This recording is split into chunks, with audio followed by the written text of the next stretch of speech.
Hello, it's Vivian. Welcome to my channel. I'm back with experimenting on another hair dye brand, my third for this year. This time though, I'll be bleaching my hair before coloring.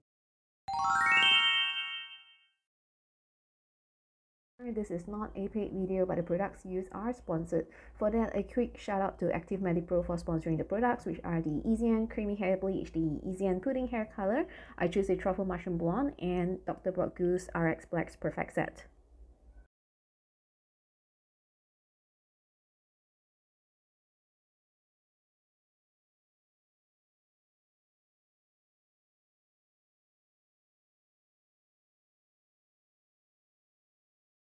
Also, many thanks for including the face mask. I can't wait to try it.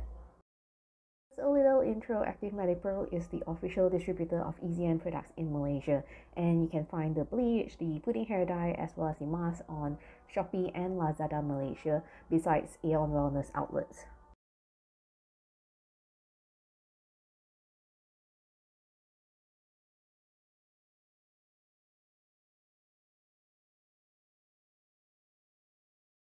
You can also purchase these on Active Medipro's official website, and if you choose to do that, I have a limited time discount code where you could get 10% off from your purchases. I will include all the links in the description box below.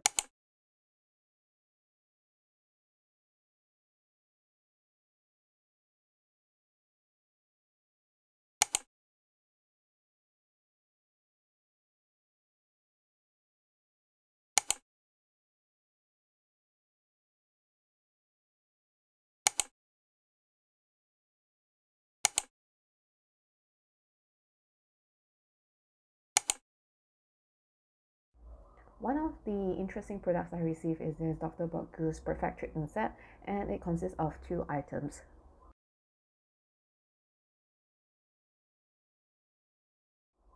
So the first is this Rx-Plex one, which you can choose to add into either the hair bleach or hair dye. So I choose to add mine into the bleach because it's much more drying, and the treatment will work to protect your hair from getting too damaged.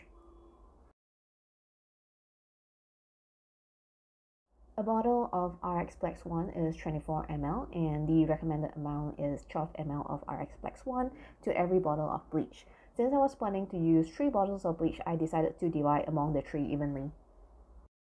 The other item is the Rx-Plex 2, which is used after shampoo, similar to how you would use a conditioner or a treatment. Without further ado, let's jump right into the bleaching process.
What I did is that I started by bleaching the ends, leaving about 4 inches or 10 centimeters from the scalp. I do that for the entire head before repeating the process for the remaining 4 inches.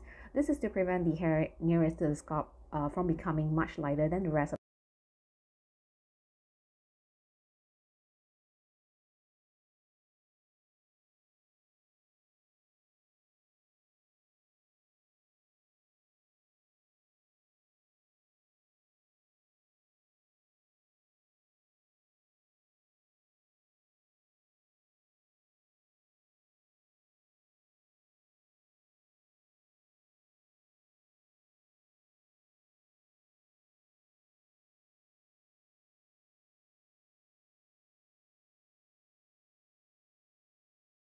By the way, I did a skin patch test at least 2 days prior. While I didn't have a reaction with the hair dye, my arm did become slightly sensitive due to the bleach. Since it wasn't that bad, I went ahead anyway. Oddly, it's the reverse reaction when I actually bleach and color my.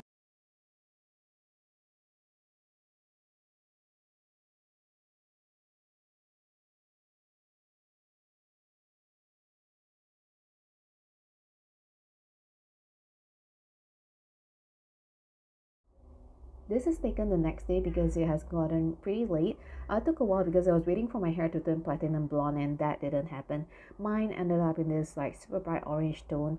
I believe it's because my hair was previously colored in a brown shade with orange undertone, but I cannot be sure. This is after leaving the bleach on for about an hour. There are strands here and there that turn yellowish blonde, but I find out later that it's better not to over bleach into this cool blonde tone. I'll get into explaining why soon. Just in case you're wondering, yes, I am bleaching my hair yet again, but this time only touching up on sections of the hair which I missed out yesterday, mostly the ones at the back of my head.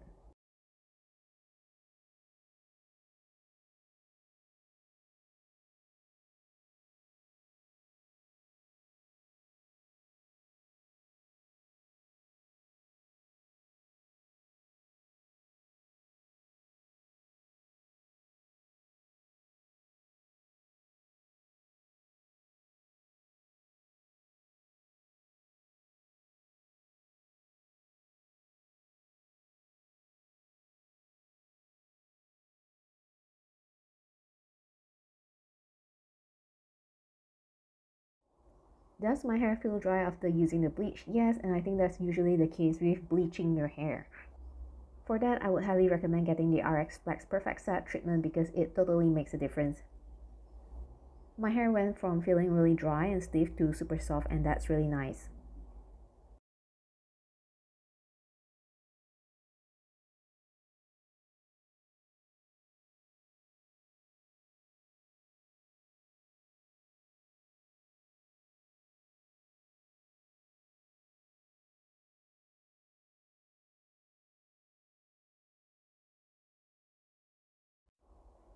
Now getting into the fun part, coloring my hair. So I did this right after I bleached my hair the second time because I didn't want to go around sporting bright orange hair. The only difference this time is that I spread the hair dye all the way from the roots to the ends. Typically brown colored dyes turn out pretty even, so I didn't have to worry about the color turning up lighter, especially near the scalp.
And here it is, the final result, which I am super loving.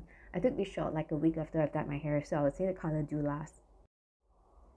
In real life, there are strands that appear ashy gray, so those are the strands that were the lightest after bleaching, but I find that if you want to achieve the shade closest to what's shown in the box, you don't want to over bleach your hair.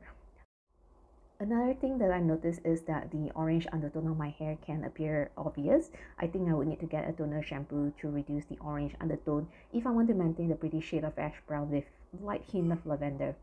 That will probably be a topic in another video. Overall, I would say eZn products are really easy to use. I'll rank this as one of the top DIY hair dyes among the brands I have experimented on before.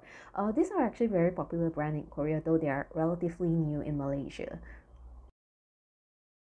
And that's it for today. If you find this video helpful or interesting, please give me a thumbs up and subscribe. Thanks again for watching till the end. I'll see you in the next one.